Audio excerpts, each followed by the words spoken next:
Oke, baik.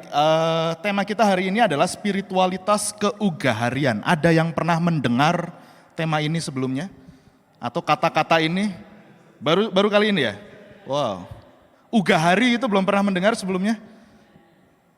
Ugahari kayaknya saya dulu pernah menyampaikan, cuman saya lupa di mana. Entah itu di kebaktian minggu atau di persekutuan wilayah, saya lupa tentang ugahari. Atau malah bukan di sini kali ya. Mungkin di gereja lain kali ya. Di sini pernah ya? Oh. Saya lupa soalnya itu. Kayaknya pernah. Oke, bicara tentang spiritualitas keugaharian, maka sebelum kita bicara tentang spiritualitas keugahariannya, maka kita perlu bicara dulu tentang spiritualitas. Ini kata yang sering banget dipakai oleh orang-orang Kristen. Spiritualitas. Spiritualitas itu apa sih menurut Bapak Ibu? Ayo, spiritualitas. Kerohanian, betul. Secara sederhananya begitu ya. Spiritualitas itu kerohanian, segala sesuatu yang berkaitan dengan hal-hal rohani. Segala sesuatu yang berkaitan dengan jiwa, kehidupan manusia. Jadi spiritualitas itu tidak selalu berkaitan dengan agama. Ya, untuk lebih detailnya, mari kita lihat. Spiritualitas dari kata spiritus, ya, mirip-mirip kayak spiritus gitu ya. Memang betul, akarnya sama. Spiritus, spirit itu sama akarnya. Nah, spiritus itu dari bahasa Latin, yaitu roh atau nafas kehidupan. Kalau di dalam bahasa Ibraninya ada disebut ruah. Kalau di dalam bahasa Yunaninya pneuma. Dan menarik bahwa ruah dan pneuma di dalam Alkitab dan juga spiritus ini merujuk kepada Roh Kudus. Kalau di dalam Alkitab. Tetapi secara harafiahnya sendiri spiritus itu berarti roh, nafas kehidupan. Jadi spirit itu ya suka mendengar ya spirit gitu ya. Spirit itu kekuatan yang tidak terlihat. Kekuatan yang tidak terlihat yang memberikan nafas bagi kehidupan. Kekuatan yang tidak terlihat yang menghidupkan seseorang. Menghidupkan sesuatu, bukan hanya seseorang tapi juga makhluk hidup yang lain. Dan memberikan energi. Masih ingat tadi ya, spiritus. Ya, kita bayangin spiritus aja. Spiritus itu kan yang bikin lampu menjadi nyala. Begitu juga dengan spirit dan spiritus. Spirit mendorong seseorang untuk mendefinisikan tentang kebenaran.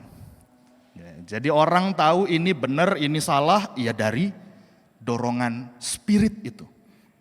Orang bisa tahu tentang keunikan dirinya. Oh, saya ini ternyata seperti ini.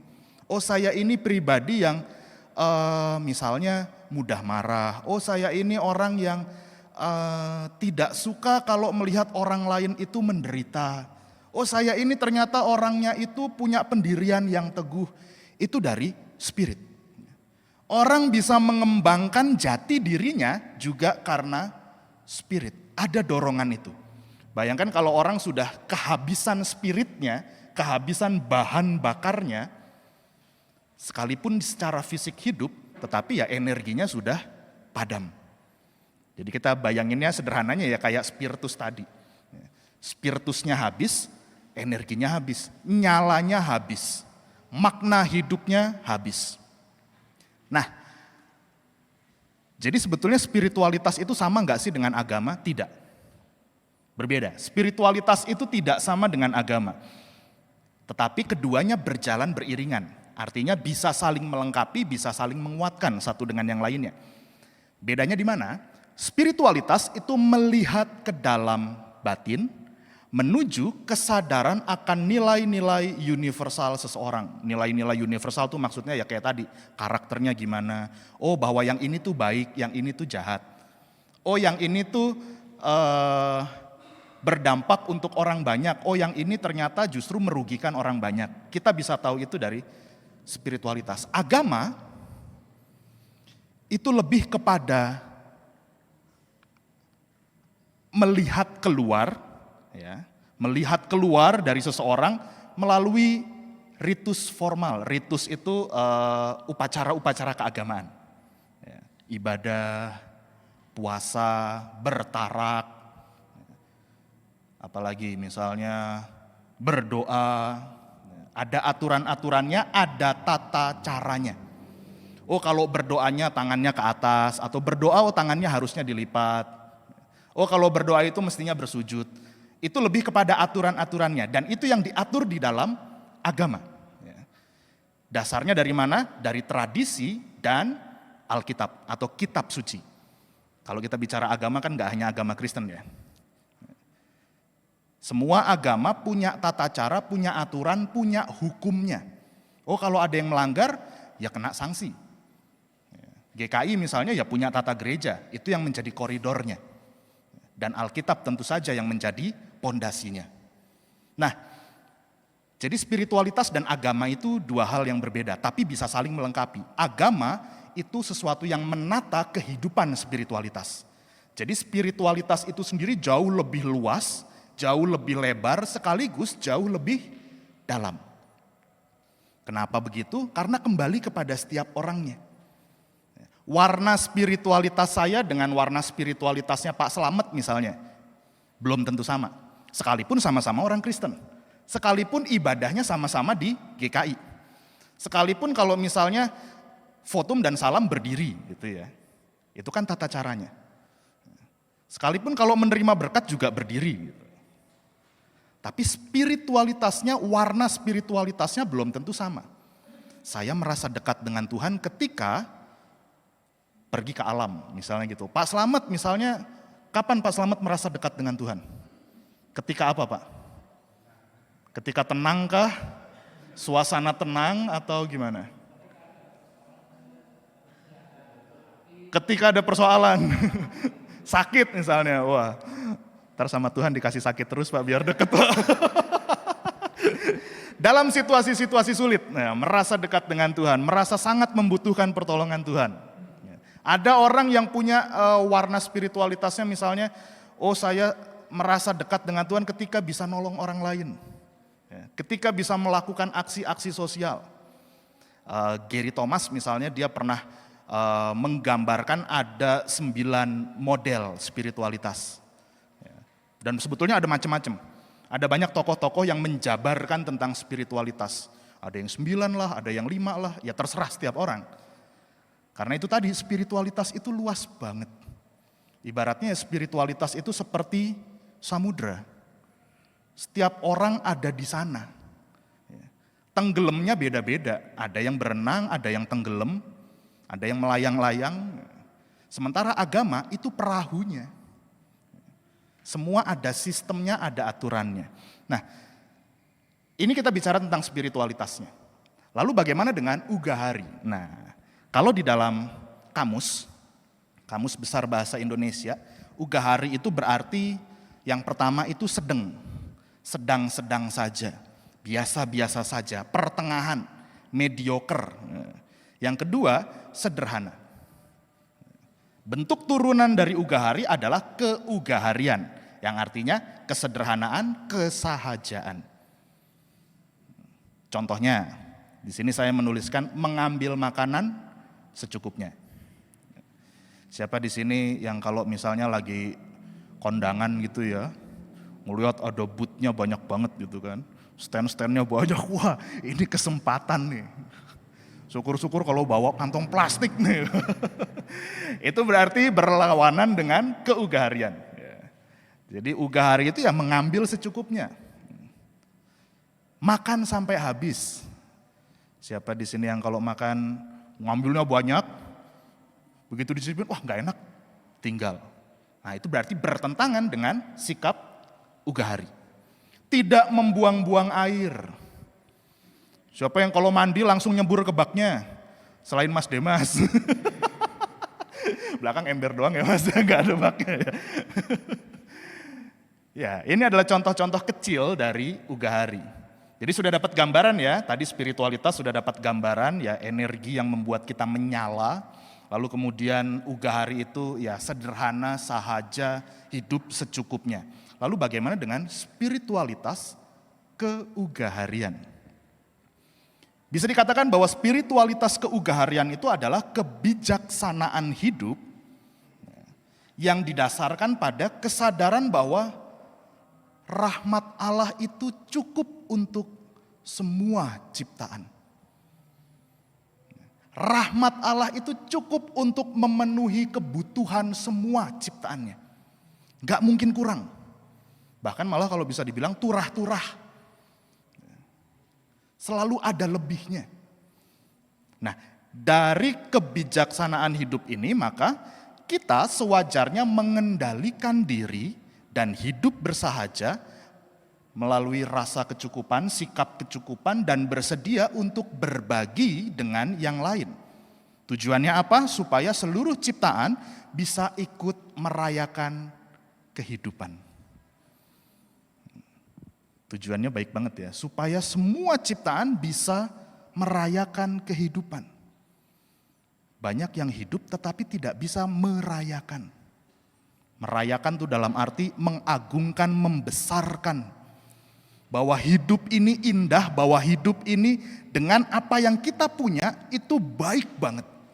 Ingat ya ketika Allah menciptakan langit, bumi, laut beserta segala isinya. Selalu dikatakan bahwa semuanya itu baik. Baik di sini dalam arti bahwa semua bisa berjalan dengan baik, semua bisa tertata dengan baik, semua punya peran yang baik, semua bisa saling melengkapi. Tapi ketika manusia jatuh ke dalam dosa, nah ini menariknya. Kenapa sih manusia jatuh ke dalam dosa pada saat dikatakan jatuh ke dalam dosa saat makan buah yang terlarang? Karena manusia merasa nggak puas. Nggak cukup menjadi manusia. Ingat ya bujukannya iblis kan, oh kalau kamu nanti makan buah ini, nanti kamu akan menjadi seperti Allah. Tahu tentang yang baik dan yang jahat. Persoalannya bukan pada saat tahu yang baik dan yang jahat, tapi ketika manusia itu merasa nggak puas dengan dirinya. Merasa kurang dan akhirnya pengen lebih, pengen menyerupai dengan Tuhan.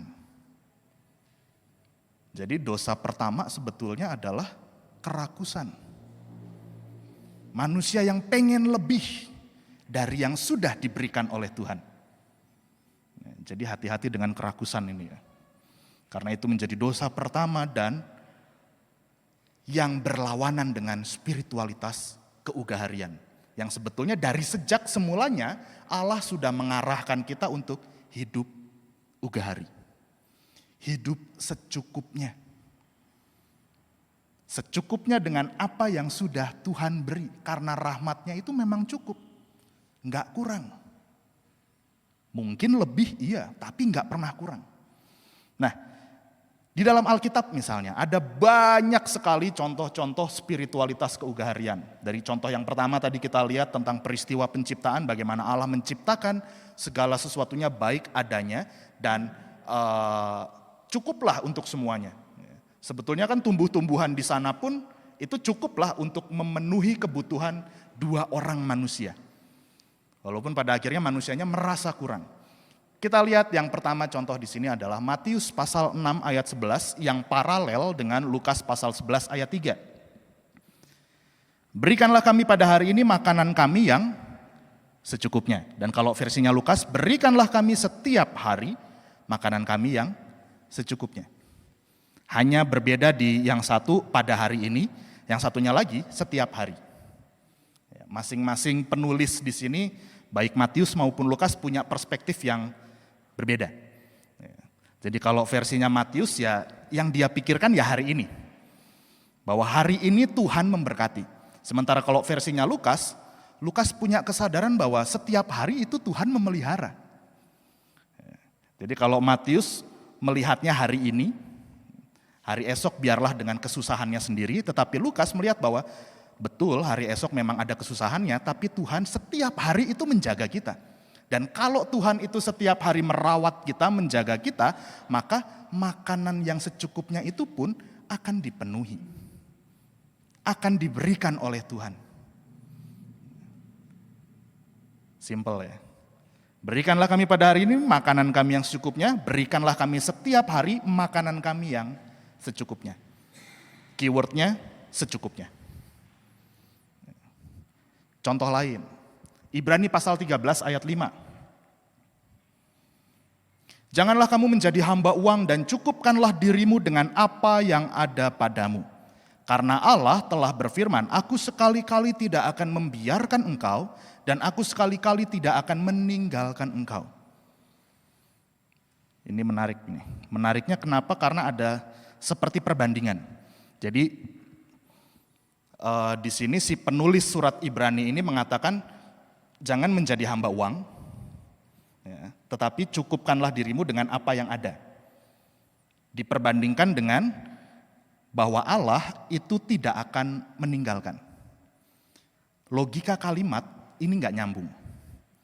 Kalau nyambung mestinya janganlah kamu menjadi hamba uang dan cukupkanlah dirimu dengan apa yang ada padamu. Sebab Allah pasti akan memberikan kepadamu. Itu logika kalimat yang benar. Sebab Allah pasti akan memberikan kepadamu. Tetapi di sini tidak digambarkan Allah yang memberikan, tetapi Allah tidak akan membiarkan engkau. Dan Allah tidak akan meninggalkan engkau. Kenapa kesannya nggak nyambung? Karena di sini si penulis surat Ibrani ingin menekankan bahwa ini Allah, ini uang. Ini Allah, ini uang. Berkat, anugerah, dan lain sebagainya, harta benda. Sumbernya dari mana? Dari Allah. Yang kita cari uang. Ketika yang kita cari uang, kita lupa dengan yang memberikan berkat-berkat. Kita selalu merasa kurang di sini. Padahal di sini ada yang punya. Di sini ada yang memberikan. Bisa dipahami ya? Ketika orang fokus hanya pada yang di sini, pada berkat, materi, harta benda, dan lain sebagainya, otomatis dia akan kehilangan yang memberikan. Bayangkan kalau misalnya kita hanya mencari yang di sini. Mencari uangnya saja, mencari berkatnya saja. Memang dikasih terus sama Tuhan, tapi kita kehilangan Tuhannya. Ibaratnya, saya punya anak gitu ya. Misalnya anak saya sudah sekolah. Tiap hari saya kasih uang jajan, tapi dia nggak pernah pulang. Dia dapat uangnya, dia dapat jajannya, tapi dia kehilangan orang tuanya. Begitu juga yang ingin ditekankan oleh si penulis surat Ibrani. Jangan sampai kita mendapatkan yang kita kejar, tetapi kita kehilangan yang memberikan. Aku sekali-kali tidak akan membiarkan engkau dan aku sekali-kali tidak akan meninggalkan engkau. Tujuannya apa? Supaya orang itu ingatnya ke sini, bukan ke yang sini tadi. Supaya orang ingat sama yang memberikan, bukan sama apa yang dikejar. Oke. Yang berikutnya, 2 Korintus pasal 12 ayat 9. Tetapi jawab Tuhan kepadaku, cukuplah kasih karuniaku bagimu. Sebab justru dalam kelemahanlah kuasaku menjadi sempurna. Sebab itu terlebih suka aku bermegah atas kelemahanku, supaya kuasa Kristus turun menaungi aku. Kata-katanya siapa ini? Paulus kepada jemaat di Korintus. Menariknya adalah latar belakang sebelum Paulus mengatakan hal ini, Paulus melihat dirinya. Ini tentang duri dalam daging. Jadi Paulus merasa bahwa di dalam pelayanannya ternyata dia juga punya keterbatasan. Dan dia menyebutnya itu sebagai duri dalam daging. Ada banyak penafsir yang berusaha menafsirkan frasa duri dalam daging. Ada yang bilang ini adalah orang-orang di sekitarnya yang tidak mendukung dia. Tapi ada satu penafsiran yang menarik menurut saya. Duri dalam daging itu ada juga yang menafsirkan itu sebagai penyakitnya Paulus. Penyakit dalam yang diidap oleh Paulus, tetapi ada satu tafsiran yang menarik, bahwa duri dalam daging itu adalah kondisi fisik Paulus. Kondisi fisik yang bagaimana? Kondisi fisik yang di mata orang itu jelek. Kenapa begitu? Paulus itu orangnya pendek, kepalanya botak. Dan itu dicap sebagai sesuatu yang jelek di zaman itu. Botak, pendek. Jadi menarik nih, si penafsir ini mengatakan bahwa duri dalam daging di sini adalah masalah penampilan. Tetapi menarik lagi bahwa ketika Paulus melihat hal itu, dia juga merasa bahwa Tuhan sudah cukup memberikan kasih karunia-Nya. Baik itu secara fisik, baik itu secara mental, baik itu secara rohani maupun jasmaninya. Tuhan sudah memberikan kasih karunia-Nya dengan cukup. Dan itu juga menjadi cukup bagi Paulus. Cukup untuk apa? Cukup untuk bersyukur, cukup untuk bermegah bahkan. Sebab itu terlebih suka aku bermegah atas kelemahanku. Saya jadi tertarik dengan yang tadi dikatakan Pak Slamet. Pak Slamet mengatakan bahwa merasa dekat dengan Tuhan ketika pergumulan itu datang. Ketika sakit penyakit itu datang. Harus kita akui bahwa orang sakit itu biasanya susah untuk bersyukur. Ketika ada masalah datang, nggak harus penyakit, masalah apapun datang, biasanya orang justru akan mempertanyakan, Tuhan di mana kasih-Mu? Tuhan di mana Engkau? Tapi menarik bahwa Pak Slamet dan di sini juga Paulus punya pandangan yang sama, bahwa di dalam kelemahanlah kuasa Tuhan menjadi sempurna. Karena bukan aku lagi yang harus sempurna, tetapi Tuhanlah yang harus sempurna. Dan seharusnya seperti itu. Jadi sekalipun di dalam kekurangan, tetapi kita merasa dicukupkan. Sekalipun kita merasa menurut orang-orang tuh kita ini kurang cakep lah, kurang pede lah. Tapi ternyata Tuhan memberikan kekuatan. Dan itu tidak pernah kurang. Oke, lalu bagaimana dengan kita selanjutnya? Kita perlu melatih diri menuju spiritualitas keugaharian. Yang namanya spiritualitas itu juga tetap perlu dilatih, perlu diasah. Bukan dengan aturan-aturan seperti agama, beda ya. Spiritualitas itu perlu pengalaman keseharian, perlu pengalaman relasi antara aku dengan orang lain, antara aku dengan ciptaan yang lain. Nah, di sini saya memberikan beberapa contohnya. Hidup sederhana, ini perlu dilatih. Melatih diri untuk mencukupkan diri dengan apa yang sudah Tuhan beri. Adanya sepiring nasi dan tahu, ya itu cukup. Berikanlah kami pada hari ini makanan kami yang secukupnya. Besok kalau menunya sama, ya nggak apa-apa. Toh masih makan. Kalaupun nggak bisa makan, sorenya mungkin ada yang ngirimin makanan, percaya saja. Ya kan? Kalau masih kurang juga, ya main-mainlah ke rumah siapa gitu ya. Numpang makan. Artinya selalu ada banyak cara untuk kita mencukupkan diri ya. Spiritualitas itu juga tadi saya luput, spiritualitas itu juga berkaitan dengan kreativitas, cinta kasih, kepedulian. Biasanya spiritualitas itu selalu berkaitan dengan hal-hal itu. Kemandirian juga. Jadi karena lebih dalam dari agama tadi. Mensyukuri apa yang ada dan apa yang terjadi. Kembali lagi ke contohnya Pak Slamet tadi, sakit misalnya. Itu kan sesuatu yang terjadi. Sesuatu yang kita alami. Ada yang hilang, ada kesehatan. Tetapi ketika kita kehilangan kesehatan kita, kehilangan ketahanan tubuh kita misalnya, apakah di situ Tuhan tidak memelihara kita? Enggak, Tuhan tetap memelihara kita. Dan bahkan Tuhan sedang bekerja ekstra untuk memulihkan kita. Jadi dari situ kita dapat kesadaran bahwa di dalam sakitku Tuhan masih bekerja, bahkan lebih ekstra lagi. Jadi aku pun harus punya semangat untuk kembali sehat, kembali pulih. Gak mungkin aku hanya memasrahkan semuanya kepada Tuhan, sementara aku sendiri tidak berbuat apa-apa. Gitu ya. Berempati terhadap sesama ciptaan. Jadi kasih karunia Tuhan itu berlaku bukan hanya untuk manusia saja, bukan hanya untuk orang Kristen saja, bukan hanya untuk orang GKI saja, tetapi kepada seluruh ciptaan. Dan Tuhan dari sejak awal kitab Kejadian sampai akhir kitab Wahyu agendanya tetap. Yaitu untuk mengembalikan yang dulu sudah baik adanya, yaitu alam semesta. Agenda utamanya itu. Menghadirkan kerajaan Allah adalah untuk menghadirkan langit baru dan bumi yang baru. Mengembalikan kondisi menjadi lebih baik lagi. Jadi kita juga perlu punya empati terhadap sesama ciptaan. Berapa banyak air yang kita buang, berapa banyak makanan yang kita buang, berapa banyak energi fosil yang kita pakai, itu berpengaruh di sini.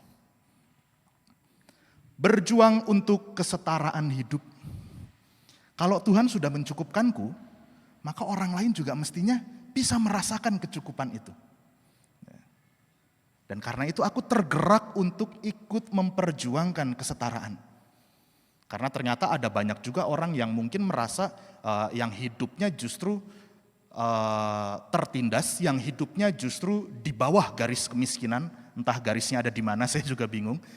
Hidup di bawah garis kemiskinan dan itu dibiarkan.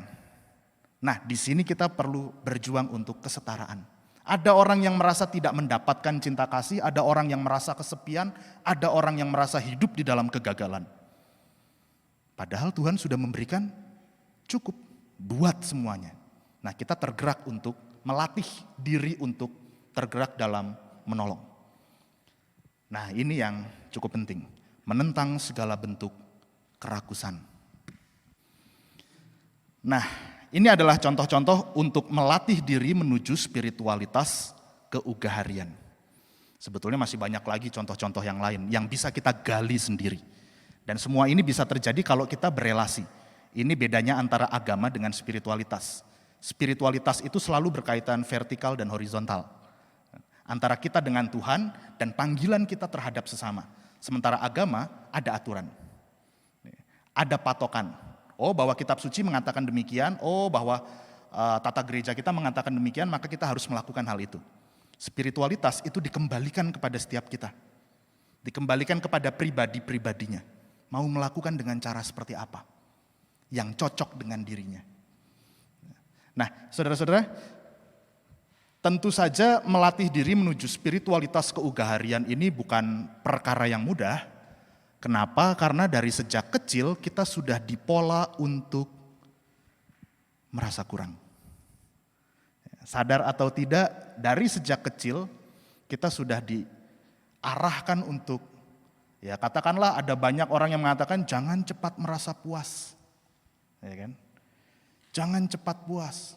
Kalau bisa di atas, kenapa kita mesti di tengah? Kalau bisa lebih, kenapa mesti ada di biasa-biasa saja? Padahal justru karena itu orang terus bersaing. Orang menanamkan ekspektasi yang tinggi terhadap sesamanya dan terhadap dirinya. Dan ketika ekspektasi itu tidak tercapai, orang merasa rendah diri, merasa gagal, merasa enggak sempurna. Padahal memang tidak ada yang sempurna. Orang merasa hidupnya jadi hancur. Wah, aku nggak dapat ranking 1, dapatnya ranking 17 dari 18 siswa. Kalau itu sudah di bawah ya, bukan mediocre lagi ya, itu sudah di bawah. Persoalannya bukan pada sejauh mana prestasinya, tapi sejauh mana pola belajarnya. Wah, penghasilanku sudah bekerja keras ternyata hanya sekian, nggak cukup untuk memenuhi kebutuhan hidup keluarga. Akhirnya kita kerja keras. Sama seperti motonya Bapak pemimpin negara ya, kerja. Istirahatnya kapan? Nah, menarik juga bahwa Bapak Ibu mungkin mendengar ya, belakangan ini ada satu fenomena yang muncul di masyarakat yaitu quiet work. Pernah dengar, Bet? Quiet quitting atau quiet worker? Belum ya? Jadi di generasi yang sekarang sedang produktif bekerja itu muncul fenomena quiet work atau bekerja secukupnya, bekerja tidak lebih dari beban yang diberikan. Beda dengan zaman dulu, orang kerja harus lebih gitu ya. Orang kerja harus terus produktif, bahkan sampai jam kerja selesai pun masih kerja. Kalau perlu semua lemburan itu diambil. Tapi fenomena yang muncul belakangan ini, banyak generasi muda yang nggak mau kayak gitu. Job desk-nya apa? Ya udah itu yang dikerjakan. Begitu pulang kerjaan nggak akan dibawa. Sudah nggak ada urusan lagi dengan kerjaan, ini urusannya dengan keluarga, dengan aktivitas bermain, dengan jalan-jalan dan lain sebagainya. Semua pikiran-pikiran itu dibuang. Pikiran-pikiran tentang kerja ya sudah, itu urusannya di kantor. Ini menarik nih fenomena ini.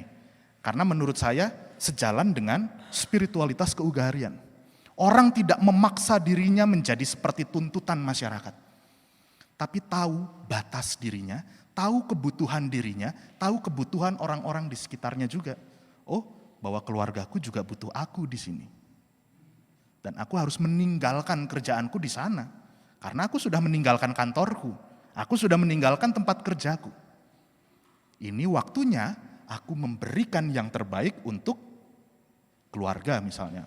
Untuk pacar, untuk istri, untuk suami. Oke, sampai di sini dulu Bapak Ibu. Adakah pertanyaan? Jadi tidak sulit ya teorinya ya. Teorinya tidak sulit. Spiritualitas keugaharian itu tidak sulit. Bahasa yang lebih sering kita dengar ya hidup sederhana. Tapi kalau hanya hidup sederhana kan ya itu hanya menjadi gaya hidup. Sementara kalau kita bicara tentang spiritualitas keugaharian, ada dasar yang jelas. Bahwa rahmat Tuhan itu cukup. Dan karena itu kita mestinya merasa cukup dengan apa yang sudah diberikan Tuhan. Tidak ada pertanyaan? Puji Tuhan. Ya, sekali lagi ini adalah teori. Karena praktiknya adalah ya di dalam keseharian kita. Bagaimana kita menerapkan keseharian, bagaimana kita menghayati bahwa Tuhan itu sudah memberikan secukupnya kepada kita. Baik, kalau tidak ada pertanyaan, maka tidak ada tanggapan, maka kita berdoa. Mari kita berdoa. Kami bersyukur kepadamu ya Allah yang senantiasa memelihara kehidupan kami. Kami sebagaimana adanya pada saat ini adalah buah dari karyamu, adalah hasil dari ciptaanmu, adalah buah tanganmu. Dengan segala kelebihan dan kekurangan kami, mampukan kami ya Allah untuk dapat merasa cukup dengan apa yang kami miliki, dengan apapun yang Engkau beri. Sehingga kami dapat merasakan hidup yang bersyukur kepadamu.